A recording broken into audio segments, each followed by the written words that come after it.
Getting bars. Da-da. Recording. Can I go?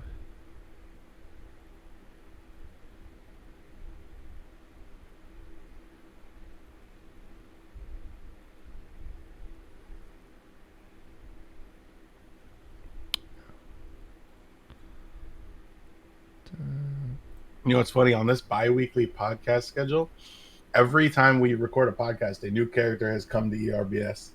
That's nice. You always get something fresh. True. Keep you going.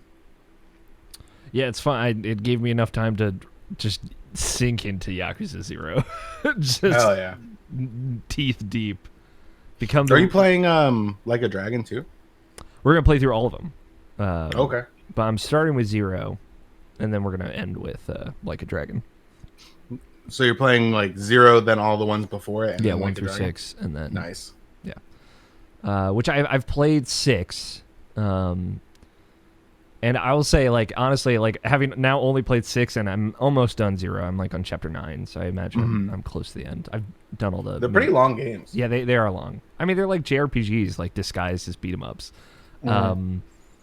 and it's nice having a lot of context. I will say, like, Sure. having played the very end of the series. But I bought Like a Dragon already, so I'm very excited to play that one just because it's so different. It has a new protagonist and everything. Yeah. And everyone seems to like him. All right. Yeah, he's pretty cool. 493.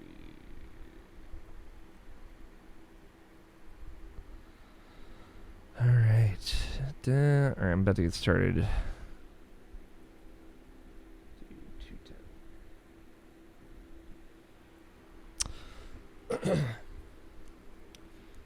It is Monday, February 15th, 2021, and you are listening to the Irrational Passions podcast. I am Alex O'Neill, one of your hosts for this lovely podcasting adventure, and joining me, as always, we have Mr. Scott Guthier.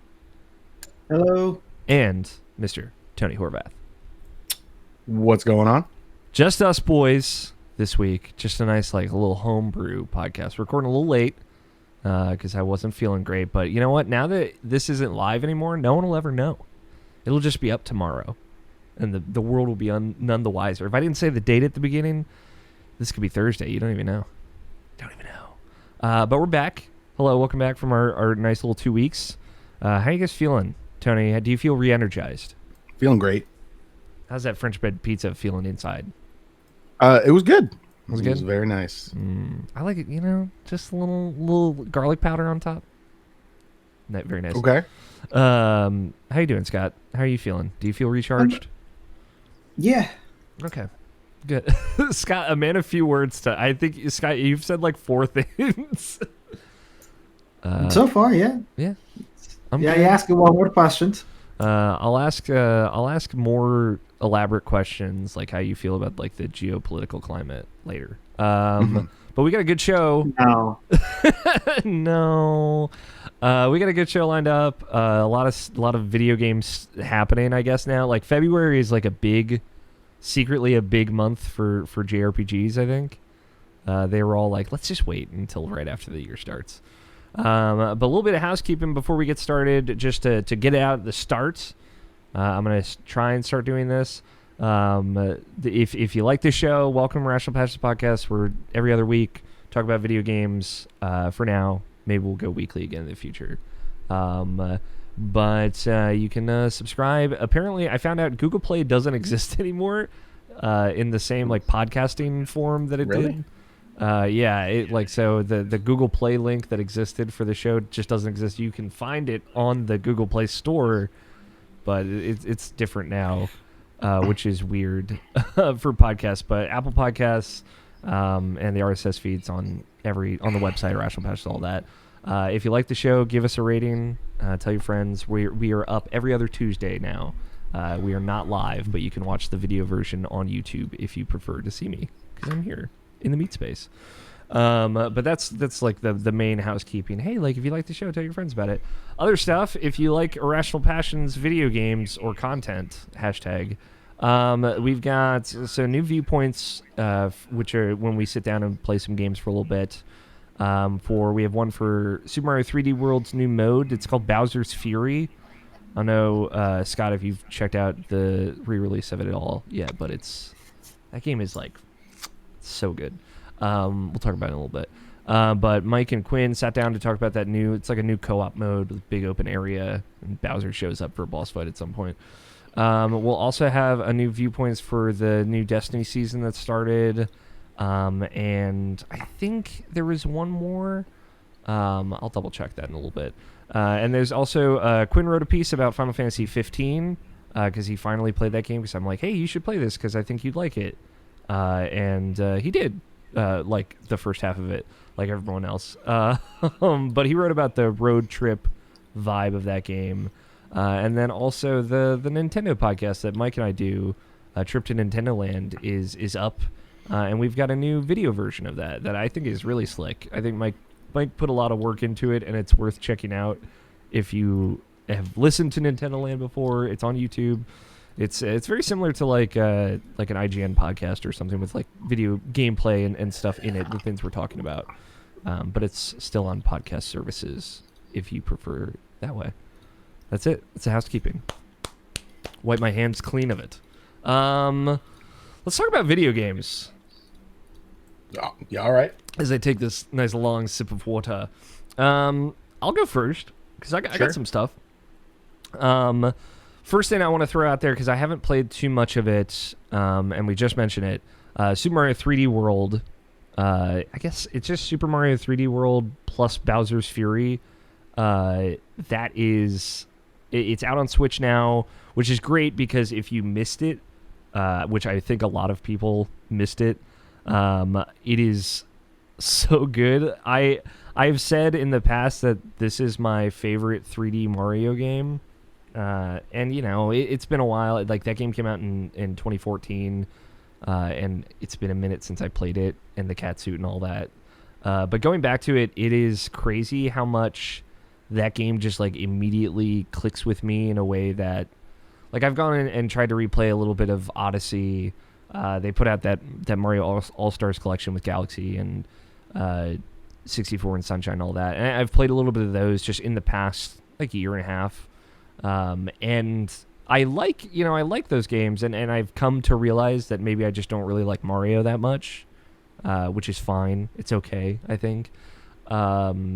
And you know, I've just not been in a mood for a platformer, like just, hey, you just run around and you collect stuff and then it's over. But sitting down with 3D World, there's a special sauce in that game that makes it click.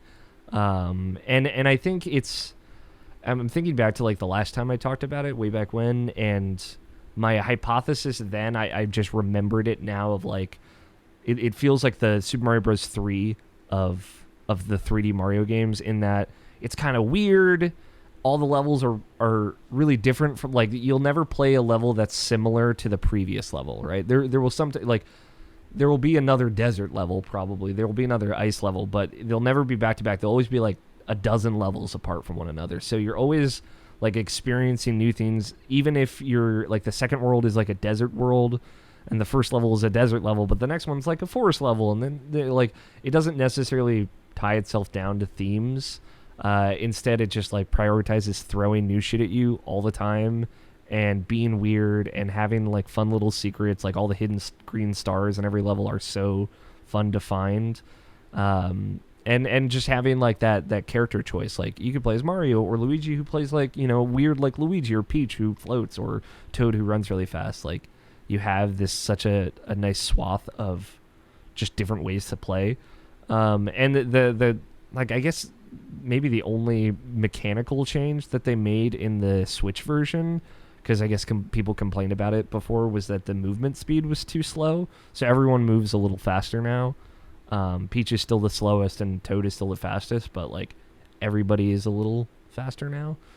And it's just so good. I don't even know. I have to play more of it, because I've only played through like the first 3 worlds, which there's way more than just those ones. But there's just like, it's so good. It's such a great like I'm so happy when I play it. It's like, oh, this level's really cool, or like I didn't expect to get the Tanuki suit in this game, and I've played it before. Like I forgot about this, or like, oh yeah, the boomerang suit where you can throw the boomerang bro thing around, and it's really cool. Yeah, I don't know. There's just like me picking up and playing it again. It's like, oh yeah, this is the best one. Like no doubt in my mind. I know that's kind of like it's a hot take, I guess, to some parties, but I don't know. Play that game if you missed it. Like if you did not have a Wii U, which most people didn't. Like Scott, I don't know if you've ever like finished this game, but it's like stellar. I had the Wii U, yes, but we don't believe we ever got this game.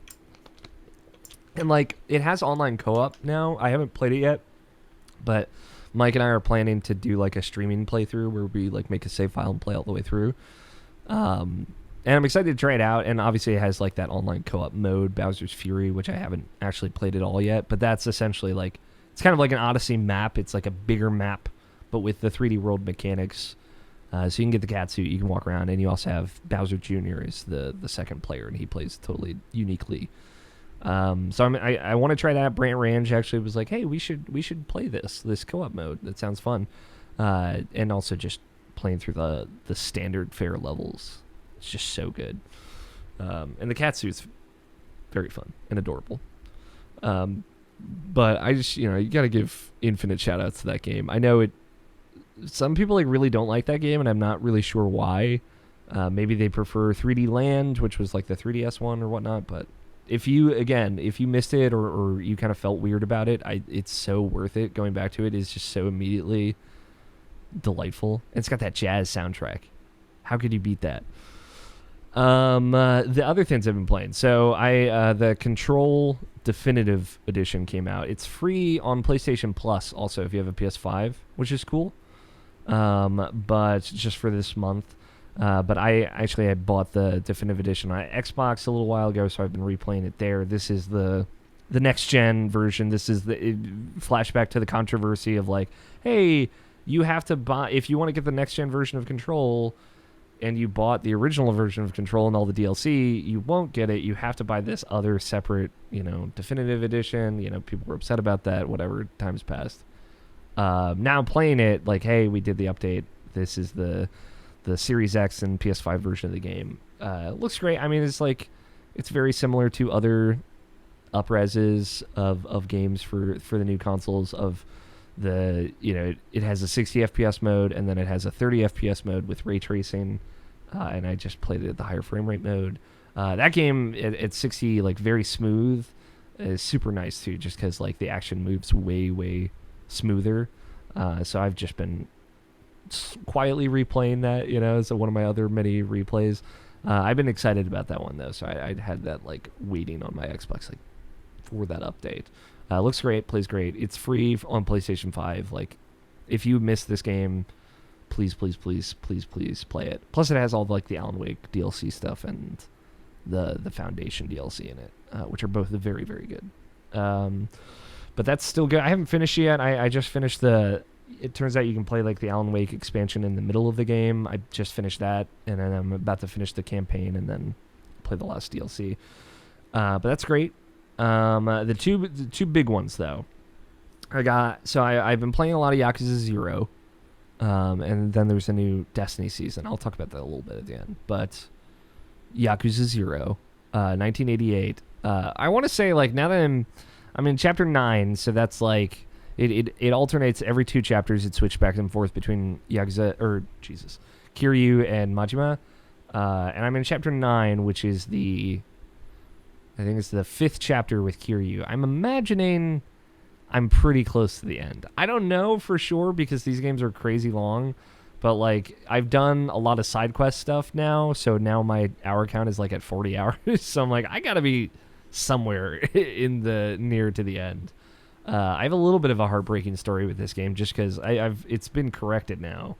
But I sat down to play, and in the Majima storyline, and I will say, like, now I've played a lot of it, I really the big, like, with combat, like, each character has 3 stances that they can switch to that play not totally differently, but mostly differently, that mostly, like, one is like kind of a speedier stance, one is a crowd control stance, and one is like your kind of standard all-arounder. And like Majima's are so fucking crazy. Like one is like his like normal I'm gonna beat your ass stance. The other, he's like a break dancer. He's just spinning on the ground, kicking his feet up. Like you can AoE effect. Oh, he's like, Eddie from Tekken. Basically, he like you can like what it basically is like do X a certain amount of times for like your base hits, and then Y you can interrupt any of those with like a finishing move mid combo. But with Majima's dancer, his breaker style is what it's called. You can just like, there's like XXY, and then you mash the Y button, and he just like beats people into the ground. Like he's like spinning his legs on his back. Majima like out loud goes woohoo, and he's just like Mario, like fucking like absolutely ball, and he's just spinning his legs like helicopter blades. It's incredible. And you can like hit people when they're on the ground like that, so you can just knock people over and just beat them senselessly. And then so standard, the breaker style, break dance, and then his like kind of heavier style is he just has a baseball bat, which is great. He just beats the shit out of people with a baseball bat. So Kiryu's are good, and I appreciate them having like played Yakuza 6 that doesn't have all the style changes and all that. It's like, okay, this is kind of like heavy bruiser that clears areas, and then like a standard, and then like a boxing kind of style. But when I was playing through, I got to the part with Majima where you unlock the Cabaret Czar, which is the name of the Cabaret minigame in that game, which I love that you're just like a czar of it for some reason. Some kingly title. And I was like, all right, I'm doing it. I'm committed. I won't stop until I have the best cabaret in all of Sotenbori. So I did that. It's a fun little mini game. It's kind of like Diner Dash, but a little bit more weird. Like you have 6 tables, and you can have up to 8 hostesses, and you're assigning hostesses by the customer's like desire, like, oh, I want to talk to someone, or like, oh, I want to flirt with someone, or oh, I want to party with someone, and you're essentially just trying to manage the time, see if they want to stay later, and then you go into like bonus overtime. The whole kind of I love it because like now I've played 2 Yakuza games. I think like all of them have this like, okay, there's going to be like a major sub story that is some kind of mini game that progresses, and you're going to have 5 targets. In this case, it's like the 5 Cabaret Kings or whatever. I forget what they call themselves. And you like take over each area that each individual like Cabaret King owns. And then once you've taken over all their area, or taken all their fans in this case, you have to like fight them. Of course, it comes down to fisticuffs at the end of the day, no matter what.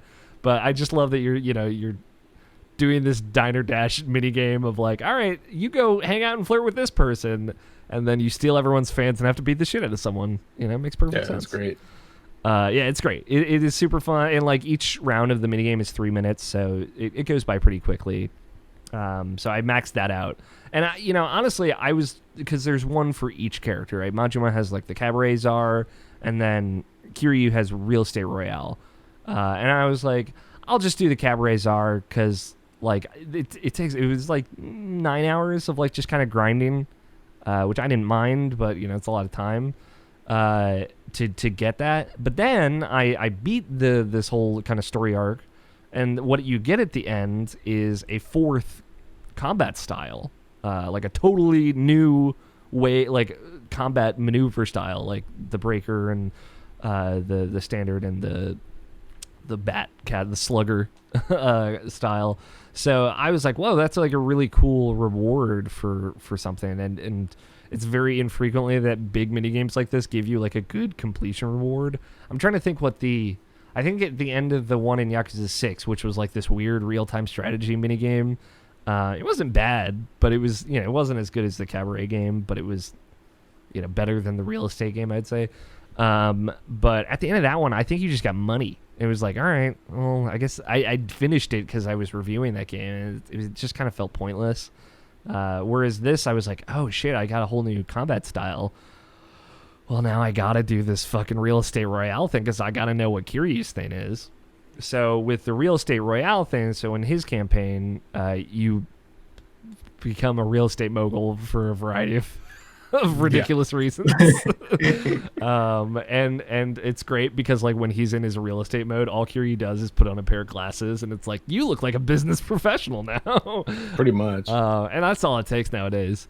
But you kind of go around and you buy like different shops and stuff around town, and then you go back to your office and you collect the payout from the shops that you own, and then you can like spend money to upgrade your investment in each shop, and that will slowly, by buying shops and investing in them, you'll slowly like accrue a percentage of the area, and then once you own 90% of the area, you fight the dude. As of course, the 5 billionaires is the 5 people you got to fight. You fight one of the dudes, and then you go on to the next one, and so on and so forth. While I was doing this, because I was like, all right, I'm just gonna sit down and grind this out. And the thing with Kiryu's story is like Majima, you can like recruit other hostesses just by like kind of turning in points, like these kind of general points that you get. But with Kiryu's one, you have to wait between each time you collect money, so it's a lot of just like, if you want to just go grind through it, just sitting and waiting. But two, in order to get like the people that help you like level up your shops faster, or like manage your districts or protect your districts so thugs don't like slow down your production, you have to like complete other side quests for Kiryu.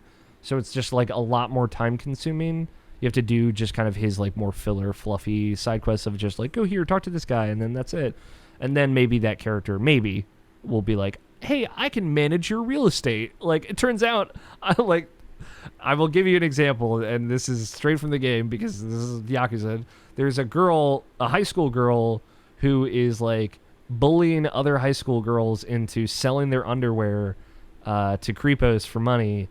Hell yeah. And then you save that high school girl from a creepo, and she's like, all right, I'll go back and be a high school girl now. And then you meet her later, and she's like, well, I could apply my business acumen to being a manager.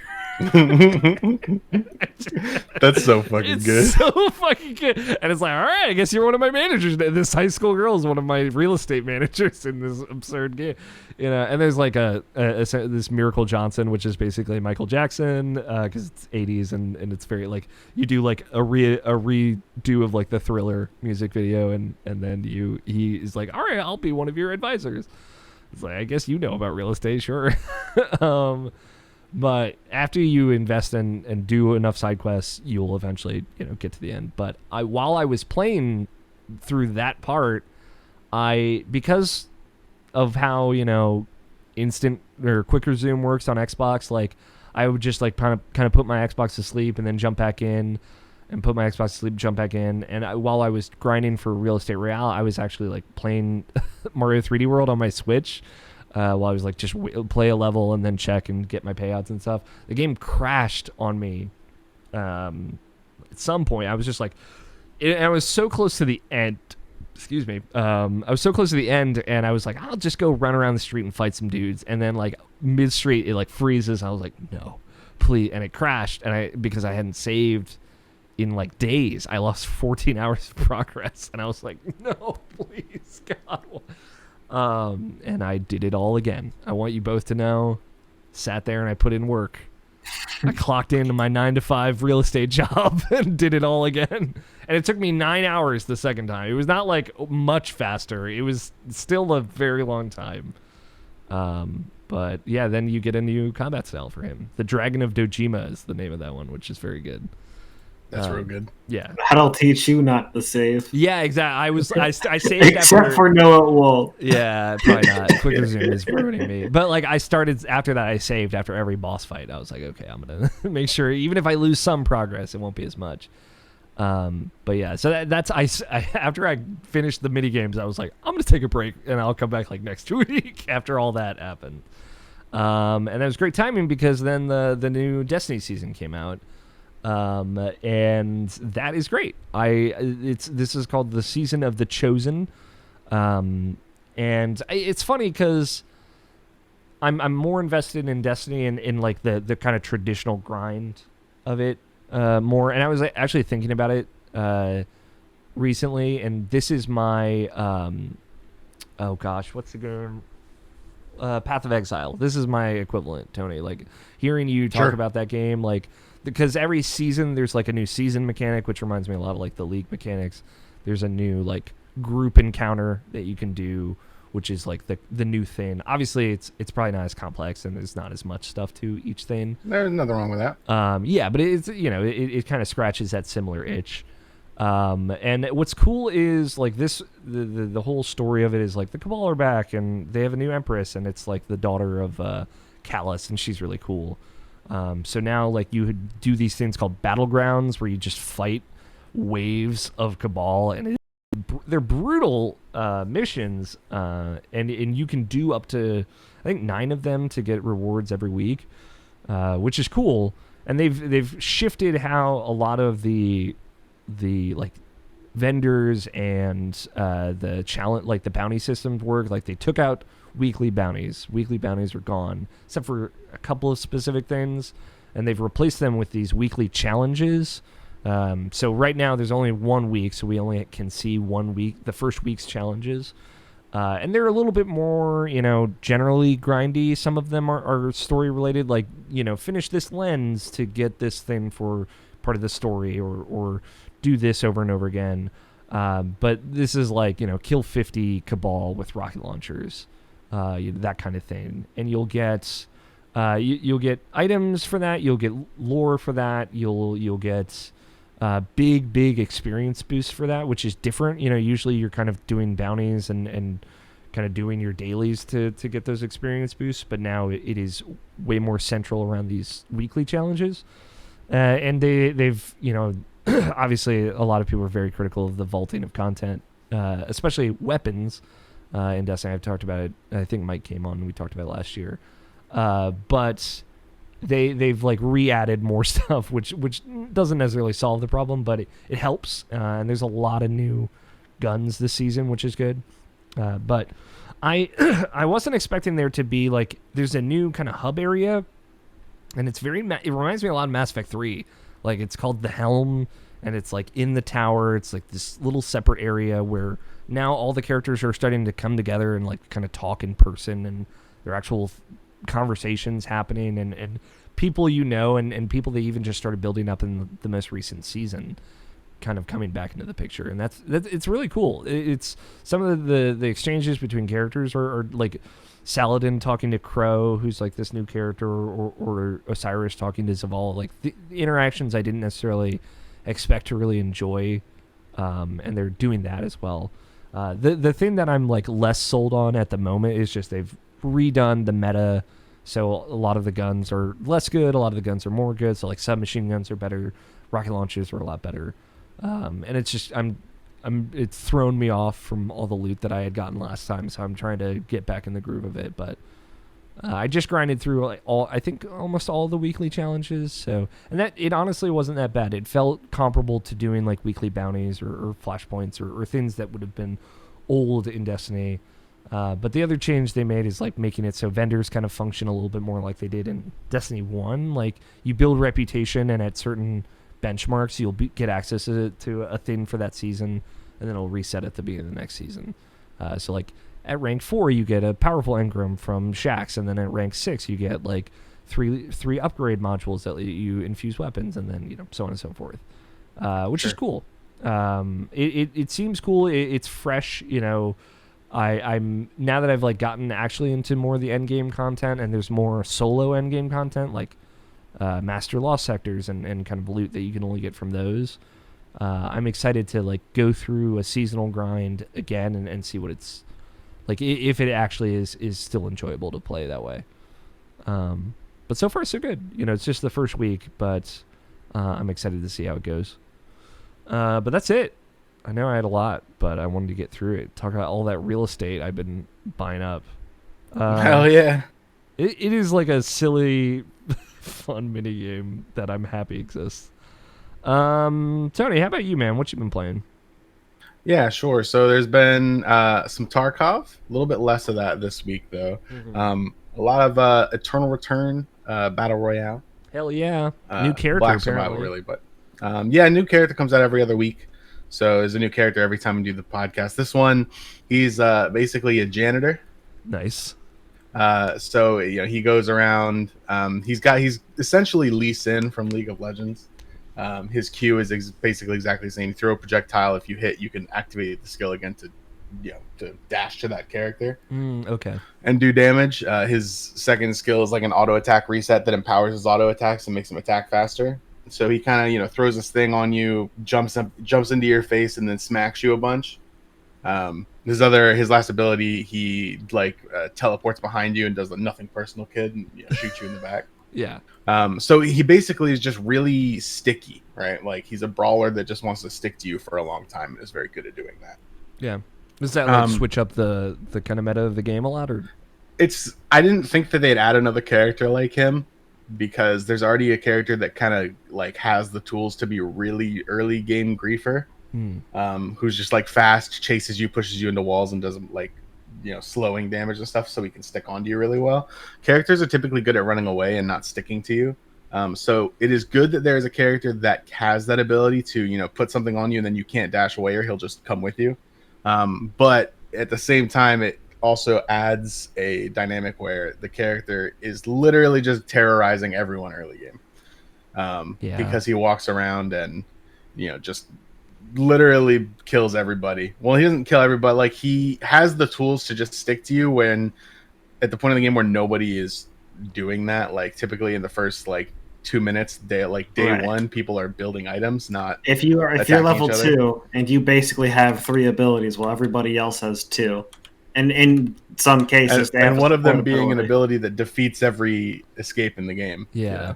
So is it one of those things where he'll maybe try and single out one of your team members and you could pincer on them though, or is that hard?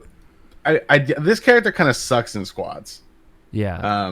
He's really, in my opinion, made for solos. That makes sense actually.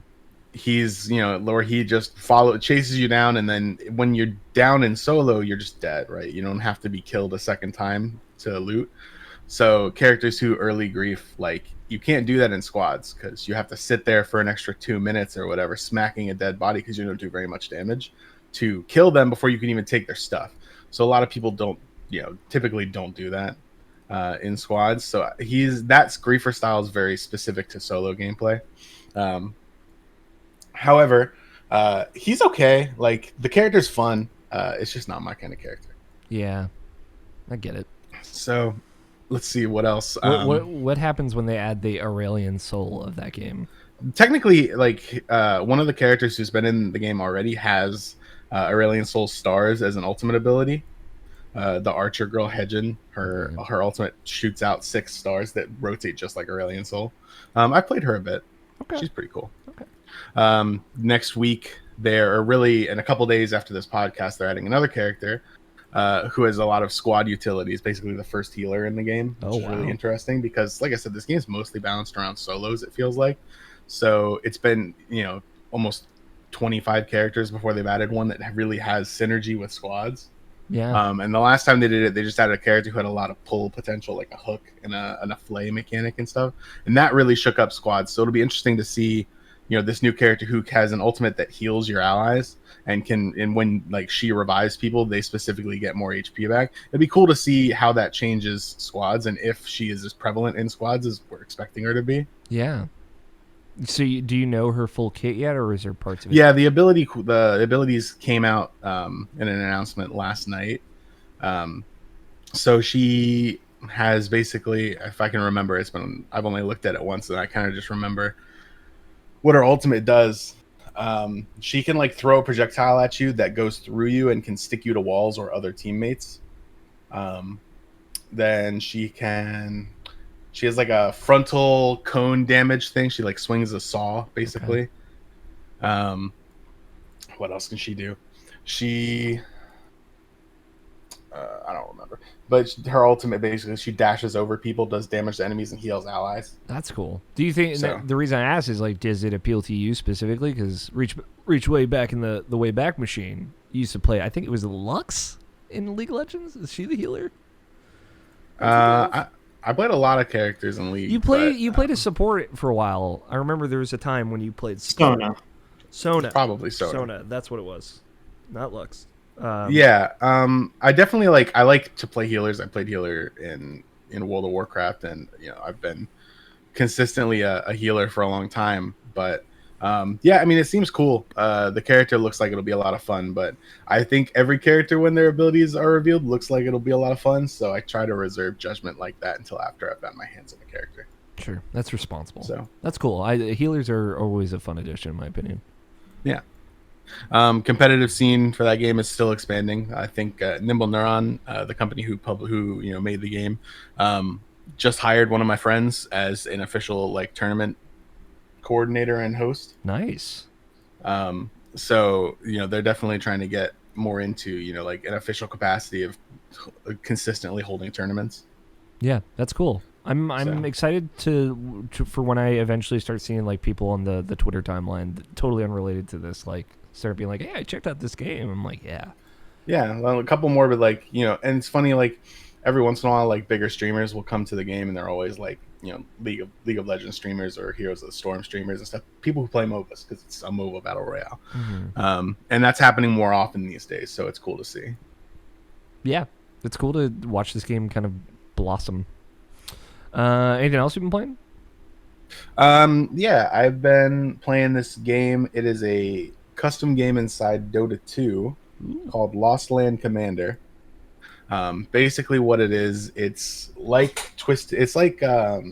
auto chess or team fight tactics. It came out less than a month ago.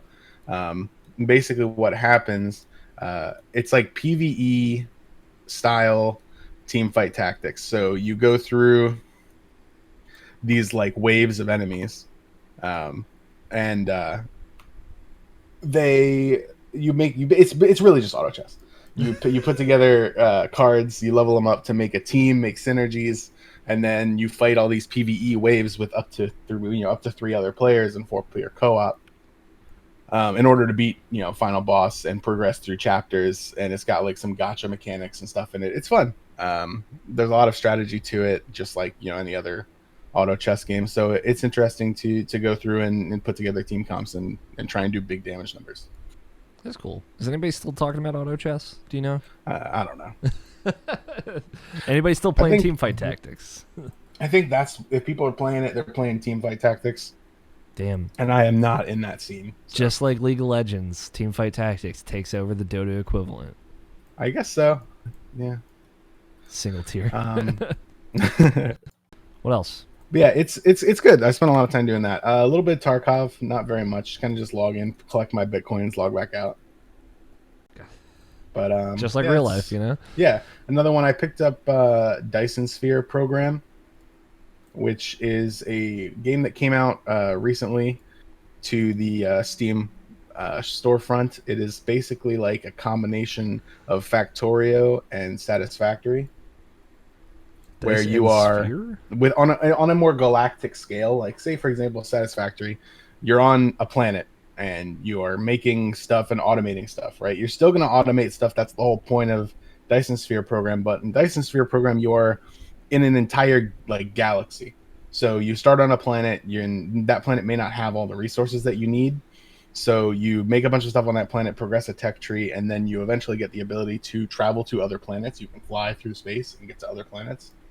So then you could set up logistics, interplanetary logistics. So you can set up mining operations on one planet and then have logistics ships fly, resources back and forth between your planets. And the goal of the game is to progress through the tech trees and then create a Dyson sphere around the star to send energy back to whatever corporation sent you out here to do the work. Damn.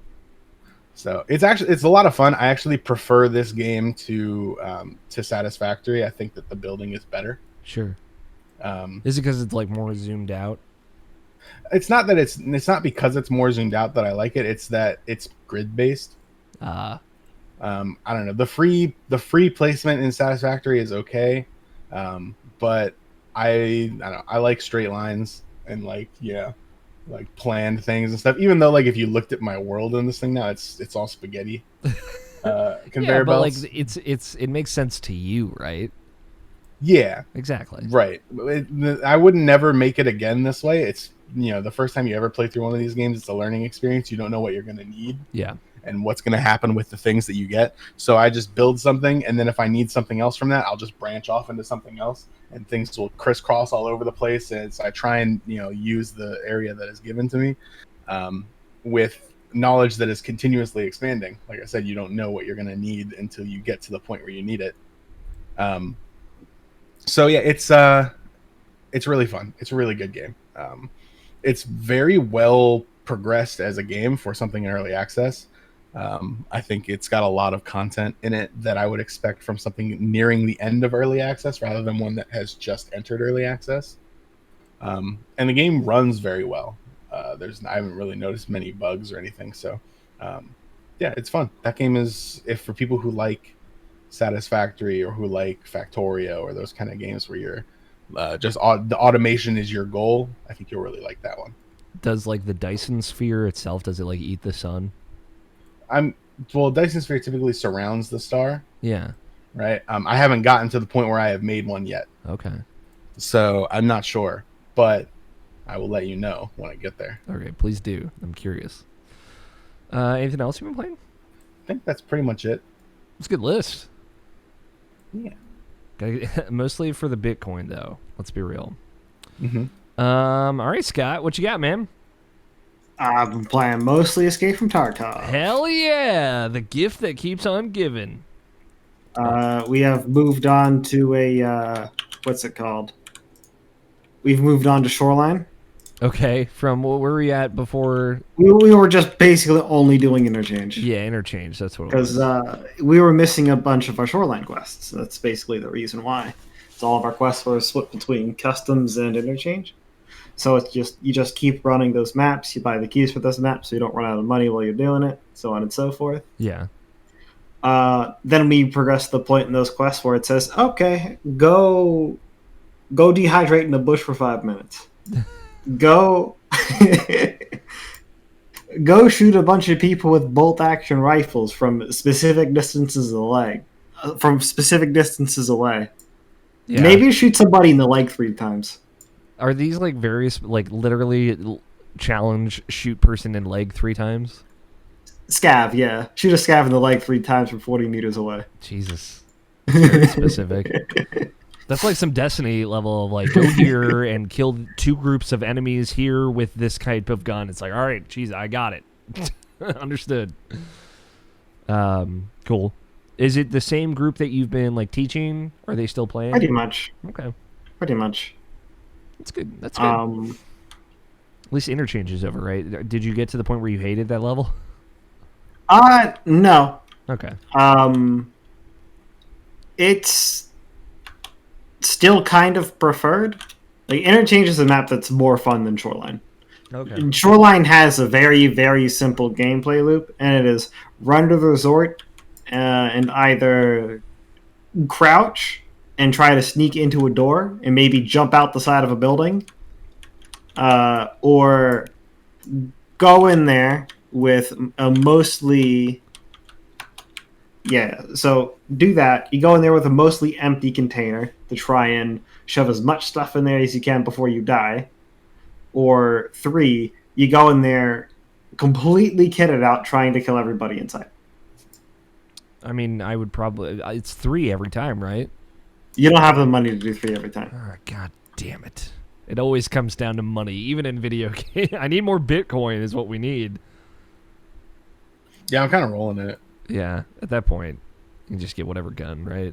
Is like is there a separate Bitcoin, like stock exchange or whatever, or is it like all just regular? Basically, currency?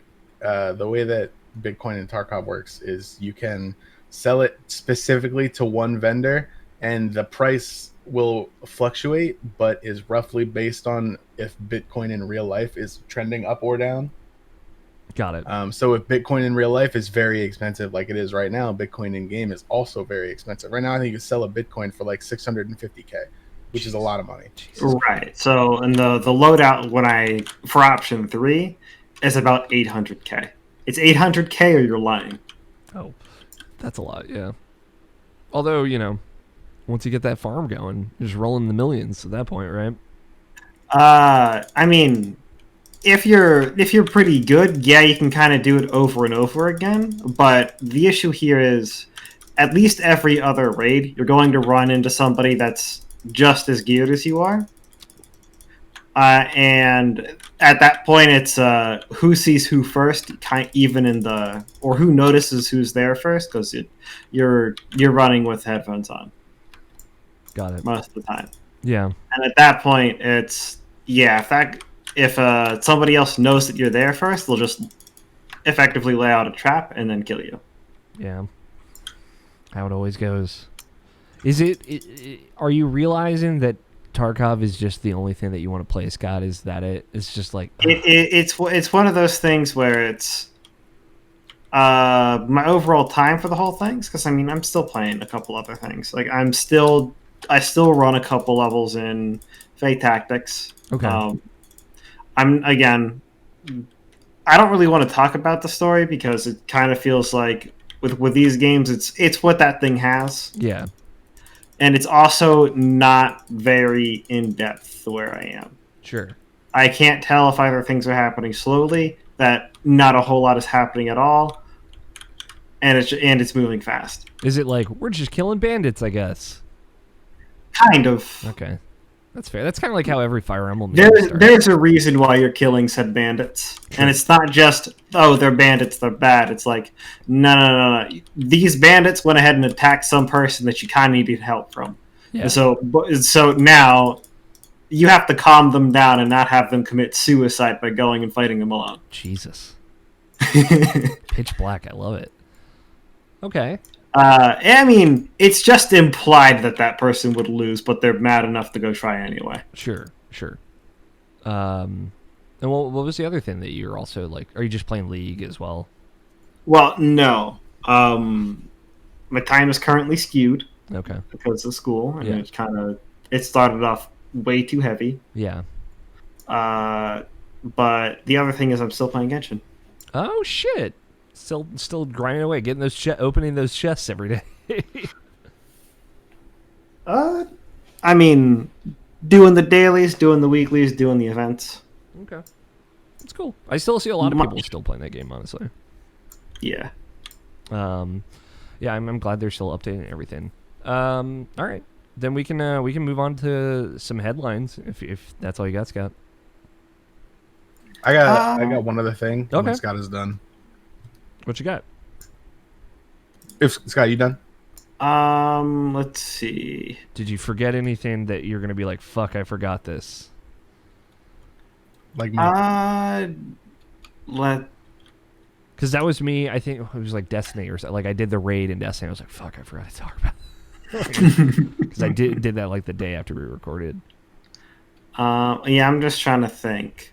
How about we'll bounce over to Tony and then we'll come back. Yeah, let's bounce over to Tony first. What you got, Tony? Yeah, so I officially locked it in. I have purchased a Valve Index VR Yes, headset. this is what I thought it might be. Now, so I will soon be a virtual boy. Sure. I mean, when are you going to start your VTuber career? Well, you don't need VR headset for that. Yeah, but it'll make it more real. You can But well, no, that's VTuber. No, it's just I not know, how but like a like I face want to rig think that thing. they're like in it too, like they were seeing everything around them, like as the anime avatar. Okay. They're not. I know, but like, wouldn't that be great? It would be. Yeah, it'd be pretty cool. Thank you. Yeah, you're right. Thank you. That's all I wanted. But yeah, I bought one. It'll be here in like 1 to 2 weeks, so potentially even before the next podcast. Yeah. Do you have the big question is, do you have the space for it? Yeah. Did you just cancel the other one you had ordered? No, I just didn't pay for it when the time came for it. I was just like, never mind.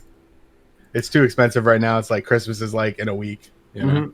The timing just didn't work out, so I was like, I'll give it a couple weeks so I can get through the holidays and stuff, and then now it's down from when I 6 months ago or whatever the fuck it was when I originally ordered one.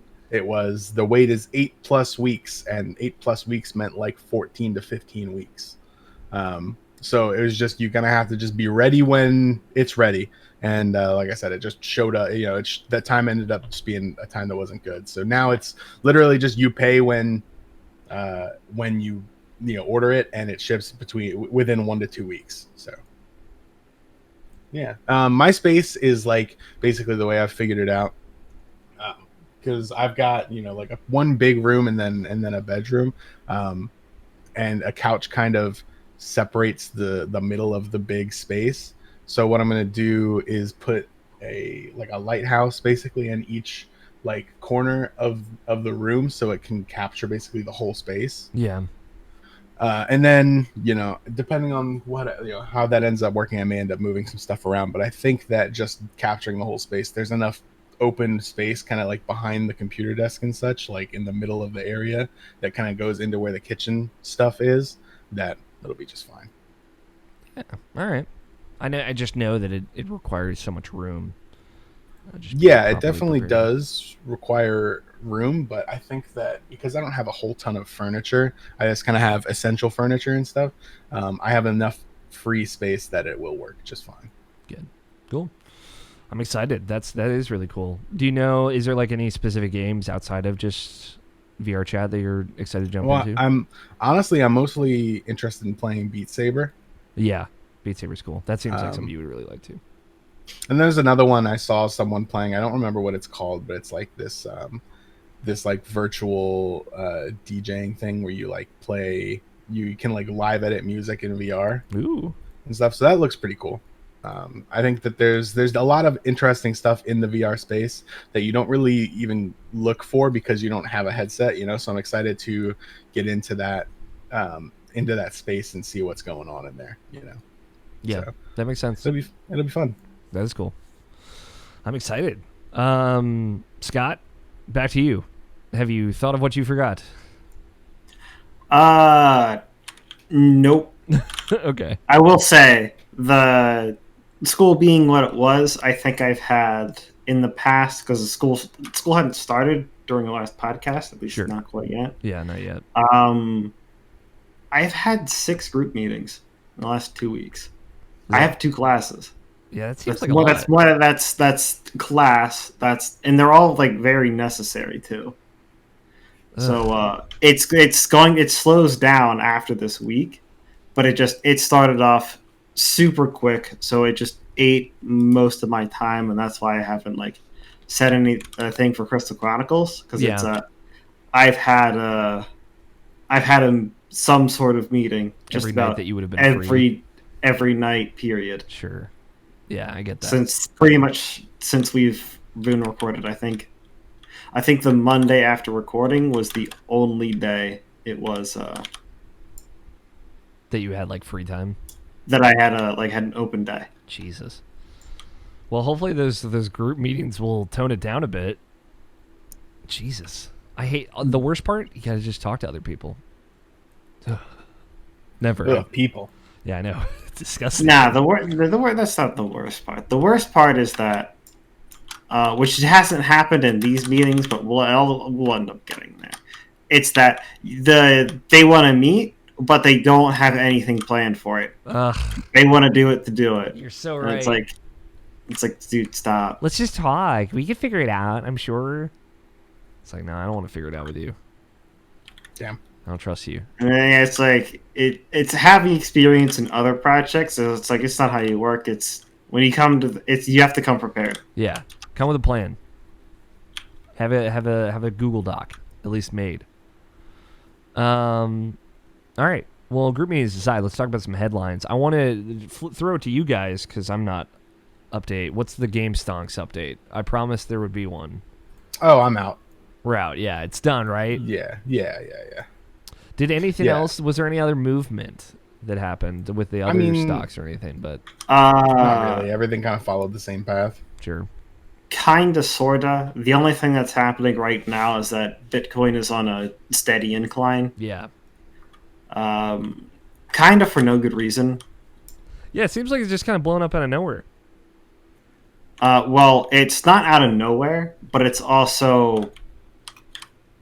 The best way to put it is that the more it increases, the less these announcements hold water. Because the more, if Bitcoin ends up being $50,000, you are limited to purchasing things in increments of $50,000. Yeah. So that makes Bitcoin less useful, which means that it bubbles the Bitcoin a little bit. Yeah. Because what's happened here is that different banks, and of course, different banks and different large companies, the main one here being Tesla, that just announced that, hey, soon we're going to start accepting Bitcoin. Yeah, that's right. I remember Tesla announcing that. So yeah, that makes sense. Yeah, it's just like, so like between, we recorded last on Saturday, January 30th, it was $34,000 then. It is now $47,000 per Bitcoin. Cool. I just wanted the general update. I figured that is the way it had gone. Some other stuff I just want to throw it out there, mostly for me. Ratchet and Clank Rift Apart, which is the new one, the PS5 one, June 11th is the release date for that. And then literally, I think it was 2 days after we recorded the podcast, they announced the Mass Effect Legendary Edition, which we knew about. Like, we had it kind of leaked, but that is now announced. They've unveiled what that is. Touch-ups to Mass Effect 1 and all that, coming May 14th. Tony, what's the parameter? You looking to maybe play Mass Effect again? Maybe, if I have time. I have a lot of things I want to play right now. Sure. Plus you're in VR. Listen, I get it. This is May. We're thinking months ahead, so I understand. Yeah, we'll see. We'll see, like, when it gets closer to the date. But as of if it came out right now, it would be something on the list for later. Sure. Yeah. I'm excited, honestly. Like, I was thinking about it, and like it kind of brought out all of the, like, hey, let's talk about Mass Effect again. Those vibes. Obviously, love talking about Mass Effect. Have done so many times with you boys here at this show. But it is cool, like, thinking about how much I've, like, forgotten about the last time I played was maybe 2015. Like, Sure. Played a little bit of Mass Effect 2. So I'm genuinely excited to go back and replay them. Plus, there's still Mass Effect DLC I've never played. That, mostly Mass Effect 3 DLC, but I think there's like one thing for Mass Effect 2 I never played. So I'm excited to see all that again. Yeah, it was good. Like, they're not, for just the information part of it, it doesn't seem like they're really changing a whole lot when it comes to Mass Effect 1. By the sounds of it, it'll still have like an inventory system. Guns will still have like a cooldown, not like they're not going to be ammo. But they said they're going to like try and make it feel a little bit better, like more recoil or more realistic recoil in the guns, better like getting in and out of cover. And there's a whole new UI for Mass Effect 1 that it's got like the kind of central health bar, just like the Mass Effect 2 and 3. I think it looks good. They said they're reworking the Mako to make it handle better, and I'm in the camp of I'll believe it when I fucking see it. Yeah, that's fair. That's a monumental task. Yeah, that's a tough one. But yeah, I'm excited to play Mass Effect again. This May 14th. So I don't know a ton that's coming out in May right now. I'm sure probably by the end of March we might even have a lot more games that might be coming out then, but we'll see. Then the only other thing I pulled was apparently, it was, yes and no. Like, there wasn't a lot of news, but I want to ask you guys. So the report came out about Anthem. Like, hey, what the fuck's really going on with Anthem? Because people said that they were going to rework it, but that was like over a year ago. I think it was January of 2020, actually. And essentially the word is that it's been in like a small development team has been working on it and like putting together what they would want to do with it if they were to basically do like Anthem 2.0. And at some point in the last like week, they did internally pitch that to EA. We don't really know what the result of that is, but it sounds like it's either going to be like, all right, well, we're going to put a bigger team on Anthem and really reboot it or try and like make something out of it. Or they're just going to cancel it. Which is kind of a bummer. If you really think about like games dying, like it is kind of a bummer for me always. I want to know, Tony, yes or no, kill Anthem or bring it back? I liked some things about Anthem, Yeah, that's why I'm asking you. but I don't know. I don't know if I would play it again. Yeah, that's kind of my feeling too. Of like, I played a little and I liked parts about it, but I don't. Yeah, I just don't know if I liked it enough to come back to it. yeah, it would have to be like really different. Like, I think they would have to Yeah. there would have to be a lot of stuff going on there, and I just I feel like it may lose its identity at that point anyway. yeah, So it's like kinda is it rough. if it does stuff that are just like other like MMOs or live games, like not that Anthem had a lot of its own stuff going on necessarily in that realm, but yeah, what's even there that's still Anthem at that point. Right. Yeah, I don't know. I'm kind of in the same camp of probably it's probably the move to just let the game go. Yeah, But, just move on to something else. Like, I hate to see a game die, but it's also the point of like that game was in a lot of ways kind of fucked before it even came out because of the circumstance of the publisher and everything. So like here's the thing, right? Like I don't care about the Anthem story or world at all. yeah, I thought that the game mechanics were pretty cool. I liked flying around. And I think that there's something that can be done with that, but it doesn't have to be an Anthem game yeah, for me to want that. And to be honest, I think it being an Anthem game and doing that would make me like it less. sure, yeah, So I think that it may be a smarter move for that company to just kind of ditch that whole thing and just start with something new, but build on what Those mechanics. what was good in Anthem. yeah. That's a good idea. Because literally, like I don't know, like even when I was playing Anthem, I didn't care about the story. Yeah, the anthem You know, and like the what they like the ancients singing the anthem or whatever. I Yeah, don't care. yeah. I whatever. yeah, totally. So that's where I'm at on it. I think I think that's a good take on that. Like spiritually there- successor of this game. Like take these Yeah. mechanics and make them not die forever. You know. right. There's something to be done with the mechanics of the game, but I don't think it is make another Anthem game. Yeah. Especially like if you think about just where BioWare's at, like no, y'all need to worry about the promises that you're making right now. That's also true. Yeah. Cool. Scott, do you have any strong feelings about Anthem? Should they end it? Should they save it? No. I don't have any feelings about this game. Never really have. Yeah. That was one of those people who's like, I'm not sure if I would like this game if it said it did what it was going to do. Yeah. So, I mean, if as far as Anthem 2.0, Yeah. like the only way that they could really try and keep my interest here is if it's EA's version of Armored Core. Yeah, actually, that'd be kind of sick.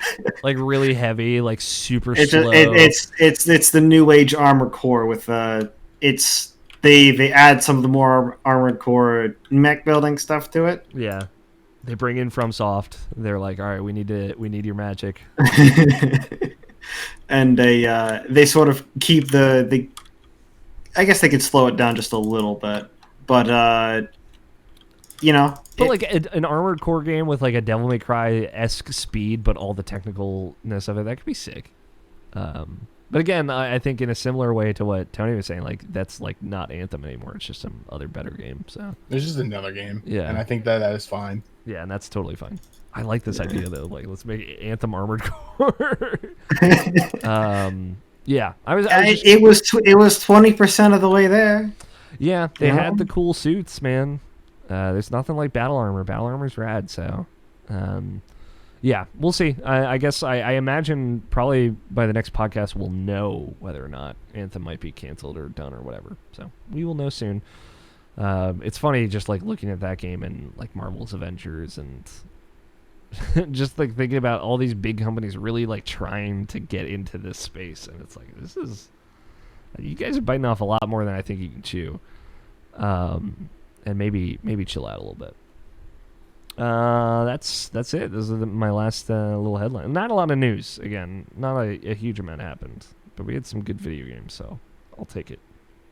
Real quick before we get to our bets, we don't have any emails this week, but you can always send your emails mailsack@irrationalpatches.com. You can also tweet us questions at irrationalpod. There's no more voicemail line. Just as a reminder, it's been terminated. You had your last week last time, but now it's over. It's over. So let's get to bets. We're here at the end of the show. It's time for bets. It is the time where we make bets on dumb things, and maybe one of us will win a pizza at the end of this. Who knows? Option did. Ooh. I bought him that pizza. Man, damn well deserved it. This week's bet. This is a classic, oldie but a goodie, and we haven't used it in a very, very long time. So Bravely Default 2 is another reminder for you, Scott. Comes out Friday, February 26th, which is almost a full 2 weeks from now. How many words will be in the top recommended comment for Bravely Default 2's launch trailer? I don't know. Say that again. How many words will be in the top recommended comment for Bravely Default 2's launch trailer? So, you know, like YouTube like pulls like a top comment and puts it at the top. How many words will be in that comment? I hope it's like a 400-word rant on like on like how Bravely Second ruined the series or something dumb like that. I'm gonna say 17. I was gonna say 16. Damn. Really? The highest I'm going to go is 5. Okay, Five I mean, words? You see, I was going to say, like, just as a joke, 4. Damn thick thighs, though. dim chibi boys. and then just wing it on that. That's good. Do you want to say But, 4 or 5? I'm going to say 5. Okay. It's gonna be. It is probably gonna be some fucking meme. I know. Tony and I out here hoping somebody has a fucking sentence about this game. Yeah, like a real full Like, sentence. One goddamn sentence. That's all we ask. But like even that, you're stretching it with 16. Listen, I believe. Like 16 is 2. I write 16 long is 2 short sentences. It could be. God, wouldn't that be a dream? Comment that's civil, with punctuation. Yeah, Maybe full not. words. Full words. Yes, I'm very excited. Bravely Default 2 coming out soon. Look for it. I think there will probably be coverage for that on IP as well. So, the last week's bet. Let me read this again. What will the Open Critic score for the Destruction All Stars? For Destruction's All Stars be? And that released February 2nd. It was free for PS Plus. Apparently, this one, which again everyone was playing on Valentine's Day. The Valentine's Day game of the year, obviously. Apparently, it's a little bit of a stinker. I haven't looked up the actual review score, but I heard it's just like fine. I had said, just to remind everybody, I had said 71. Tony said 69. Nice. Scott said 65, and Jarrett said 60. And hopefully this will load, please. Thank you. 63. Womp womp womp. Which means Jared won. Oh wait, no, that means Scott won. Just by 1, dude. Like literally 1. Wow. Hold on. He said 60. I said 65. Yeah, you were 2 away. Oh yeah, He was 3 away. I actually tuned in for a stream of this game. Yeah, what'd you think? Awful. Yeah, I haven't I downloaded the game and then I deleted it. Like 2 days later. This is a fair thing. That brings you to 1 point, Scott. Congratulations, you've taken an early lead. Nice. It's. I will say though, at this point, it is safe to say it is anyone's game. I still have a chance. Just throwing it out there. I'm not 12 behind anymore.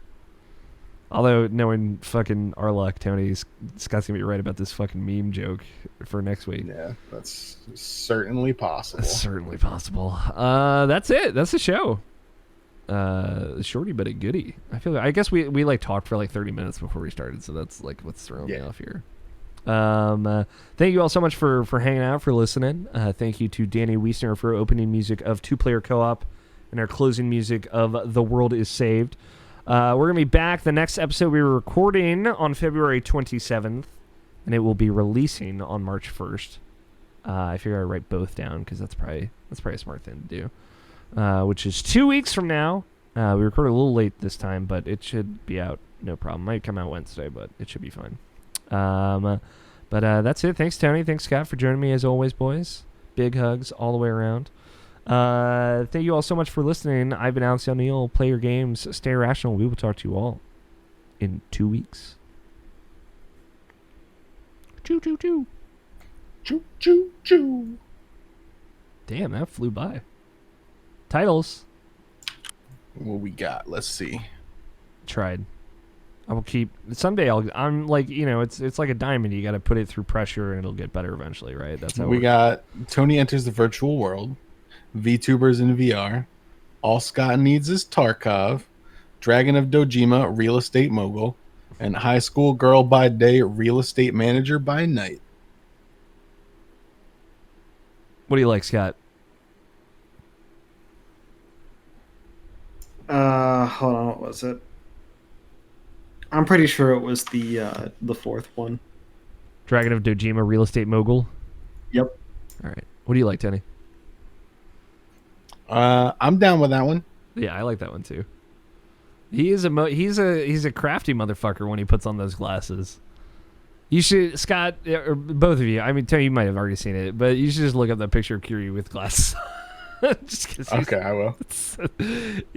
He's like got this kind of like innocent smile on, and it's like. Have you've gotten to? I don't know where it is in the game because I haven't played through the whole game. But Sure. have you gotten to the Friday night dance? Yes. That's my favorite part of the whole Yakuza 0 game. It's very good. I'm very It's bad at so that good. rhythm game, but Yeah, that's just like I've watched that video on YouTube so many times that it just like randomly pops up in like my recommended videos. I'm like, all right, let's go again. the one that I love is the Judgment karaoke song. That one's very good as well. With him and Nishiki just singing back and forth. All right. I'll have you guys say the title because I always do it. It's and you can decide who does what. It's Give me a minute. 493. You're good, Scott. Take your time. Take a minute. I'll do 493 then. Okay. When are you guys This ready? is the Irrational Passions Podcast, episode 493. Is that good, Alex? Yeah, I was probably talking over you, Scott. I'm sorry. Yeah, that's what I figured. Okay. This is the Irrational Passions Podcast, episode 493. Dragon of Dojima, Real Estate Mogul. That's good looks, Teddy. Appreciate it. Thanks for watching, everybody. Bye.